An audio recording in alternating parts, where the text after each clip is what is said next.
Hey, two identical decks collapse off the side of the house.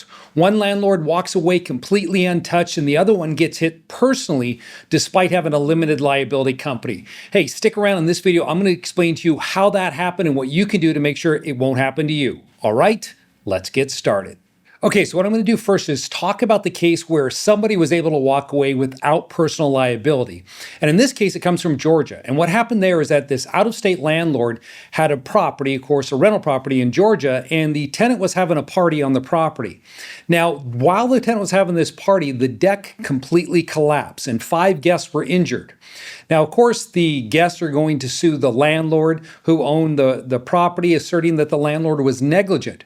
However, the court found that the landlord who owned this property, since he was out of state, he had no way of knowing that the deck had a bunch of dry rot in it because he'd never been out there, he hadn't inspected it, so they couldn't hold him accountable for the problems associated with the deck. So the liability was limited to the entity itself, and they couldn't go after the landlord personally. Although, of course, they wanted to, because you assume there you're going to find some of the deepest pockets when you're going after the actual owner of that limited liability company. Now, that's not a uniform rule in all 50 states, but it just goes to show you how the courts will interpret lawsuits. Now, let's contrast it to a different case in Washington state. Now, in this situation, what occurred is that, again, there's a deck, a new deck was built, and then the landlord of the property went out there to inspect the deck. Now, she was walking under the deck. She found this box of lag bolts. So she called up the contractor and she said, "Hey, I found this excess material under the deck." Contractors told her, "Oh, don't worry about it. It was just extra stuff left over from the job." Didn't think anything of it. Well, then people go on, they have a party, or tenants are having a party on the deck, and the deck collapses off the side of the house. You see, it wasn't adequately secured to the property. See the importance of those lag bolts. So the people who were injured as a result of this deck collapse sue the owner of the property, the LLC, but they also name the landlord as an additional defendant. Now, they're able to succeed in their case not only against the LLC, but also against the landlord, and here's why. You see, in this case, a landlord found some excess materials under the deck, and they held that the landlord had a heightened duty to actually go and inspect and determine whether or not the original contractor built the deck properly. By finding those bolts there, it put the landlord on notice. Now, obviously, the landlord hadn't called the contractor. Well, then it would have been very tough to prove that. But the fact that she did now made her potentially liable, as ultimately occurred. So, if you're in this situation, then what should you be doing to make sure that you're protected from those types of situations? So if you own rental real estate and you want to avoid something like this happening to you, then you need to look at how you're structuring your affairs. So here's what I would suggest you do if you have rental real estate and you're concerned about possibly a deck falling off your property. Now, obviously, you need to create a limited liability company here to own your property. That's right, get it out of your name. Now, when you're setting up this structure, one of the things that we always like to do is make sure that the owner of the LLC is not going to be you individually. We never want to put you on the LLC as a member, or worse yet, as a manager, because if we do that, then your information is going to be publicly available. That means if that when that deck's collapsed, the tenant, they go to the attorney looks up the LLC and they say, "Oh, this is a person we want to name in that lawsuit." So I don't want that happening. So what I prefer to do is create a Wyoming limited liability company down here and have this LLC owned 100% by the Wyoming LLC. So the Wyoming LLC is the actual member of the property holding LLC. All right, then you're down here as the member and manager of that Wyoming LLC. Okay, so this is how we start building our entity stack to make sure that we have asset protection.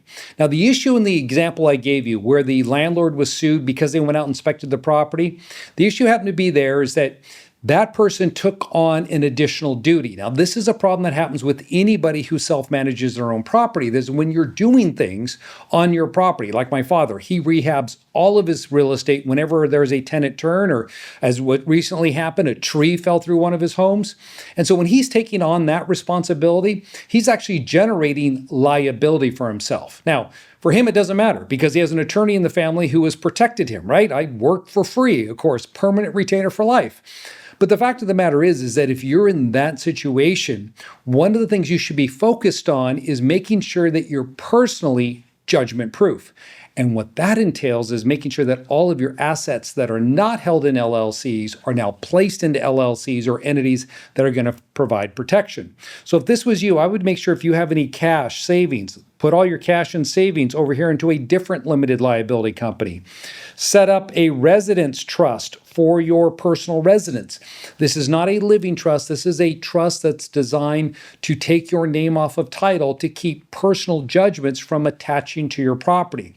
Ideally, the way you should look from the outside, meaning if a creditor is performing an asset search, you should have very few assets in your own name. Maybe your personal, your personal checking account, some vehicles, a boat, things like that. But everything else, the hard assets, the real stuff, should be protected and removed out of your name. Brokerage accounts, all those things. Do not keep them there, because if you do, then you open yourself up, like this person did in the example that I shared with you, to that negligent claim that could be held against you.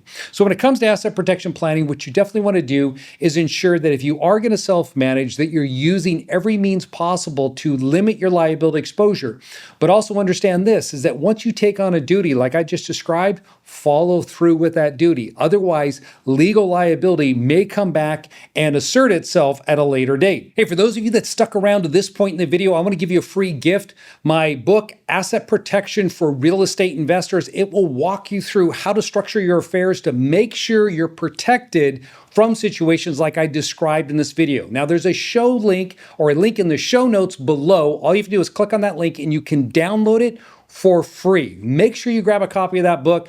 It's also on Amazon. I've had tens of thousands of people purchase this book, and they've been able to go out there and make sure they put together a proper plan for their real estate investing. Hey, so if you liked the video, make sure you hit the subscribe button. And if you have any comments about lawsuits or a horror story that you've come across where somebody's been sued dealing with real estate, be sure to put that into the comments. I respond to all the comments, and those types of comments that you leave regarding personal situations or situations you've heard about will become some of my future videos. All right, I look forward to getting some great comments, and I wish you the very best with your investing.